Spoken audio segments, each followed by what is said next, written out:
Okay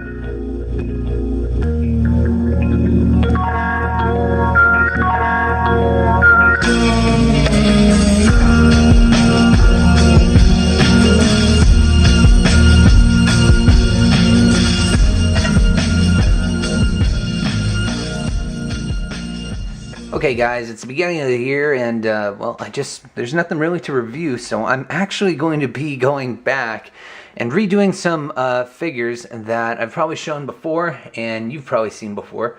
But this time, you know, better camera, better layout, better everything.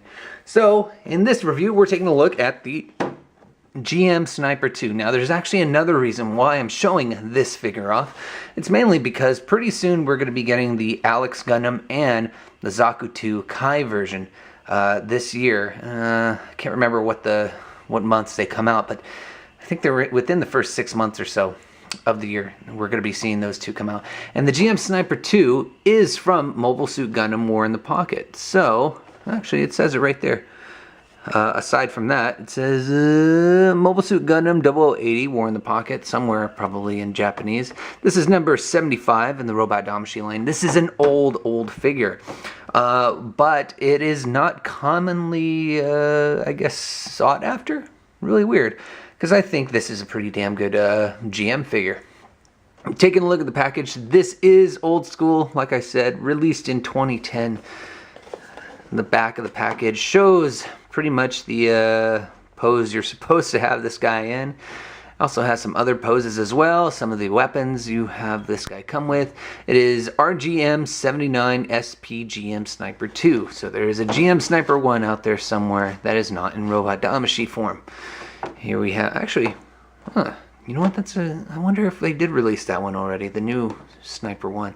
I don't know. Anyways, going on. Here we have the GM on the side and on the opposite side. Yeah, very basic figure. So let's open it up and take a look. Now, unfortunately, this is back in the day when Bandai or Robot Damashii, Robot Spirits, whatever, was primarily doing a lot of Gundam 00 stuff. So they just barely started to make the other figures from different series, like the original Gundam series and whatnot. And that was very, very slim. I think they were more into Gundam Seed, Gundam 00, and so on. But like I said, this is the beginning. Articulation on this is pretty simple, but let's just show off the figure itself. Taking a look at it, you know, really nice color scheme. If I had to guess, yeah, it's probably exactly as it looks on the anime. There's nothing too crazy on here. The one thing I will say is he's kind of loose. His articulation isn't too tight. His arms seem okay. They don't fall down. But the legs do kind of wobble, so that's kind of a downer. But looking at the figure, man, you could actually put some decals on this and make it look even better. Nice backpack, doesn't move. You do get some movement in the little visor thing, so that can go down, form a little scope. Let's see, other than that, looking at the bottom here, yeah, not too shabby for beginners, I guess, I don't know. But yeah, let's go ahead and move into the accessories. Now, all figures at this time came with pretty much the basic assortment of parts. We have a shield, the little part that comes with the shield to place it on the mobile suit's forearm.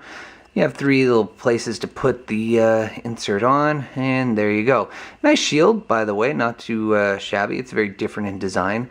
But anyways, putting that off to the side, we of course get beam sabers. Beam sabers came off, yeah, pretty easily. I don't know. Is that loose? I don't know. But these are very tiny. Very, very tiny. And they do come off, like I said, and have shown.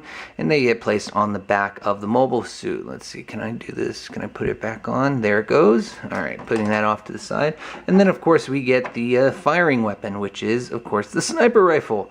Now, this sniper rifle, although very plain and doesn't come with anything moving, is pretty cool. If only they had put some green paint right here on the lens, it would have been even better. But yeah, it's nice to see not only like a metallic silver color, but that nice brown or tan brown. I don't know. It's kind of a green. It's coming off on the screen, but Yeah, pretty nice. Anyways, he also comes with a Damashii display base attachment. So that was a thing back then. That's still a thing now sometimes. And then he gets not only the closed fists that are on the action figure, but 1, 2, 3 extra pairs of hands. We have some weapon kind of resting hands, or open jazz hands, as I like to call them. We have some trigger finger hands, like so. And then we have some beam saber holding hands. Very, very traditional. Anyways, let's move on to articulation. Basic, but that's not a bad thing with the figure here. That's all you're going to get with articulation. Very basic movement. But starting from the top, of course, I already showed you that the visor kind of moves down, and actually this little part right here pops off. I don't know, can you guys hear that? My neighbors are going crazy over football right now. So I apologize if you can hear some screaming and whatnot. I'll try to speak a little over them.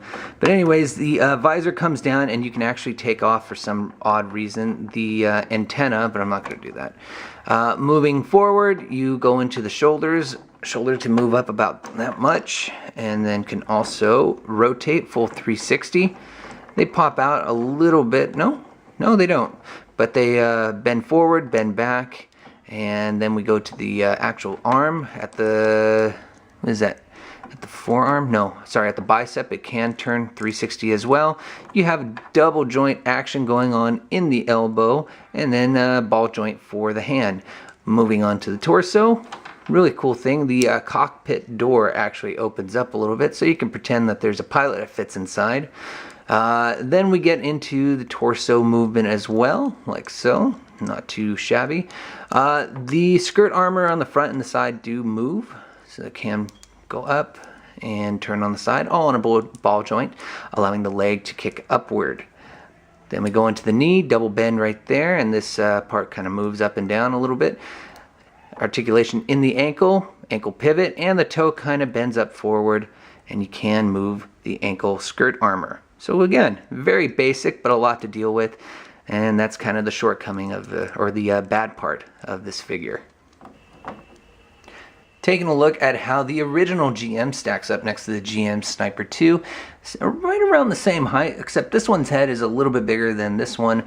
But all in all, very much the same suit in terms of height and size and mass and everything.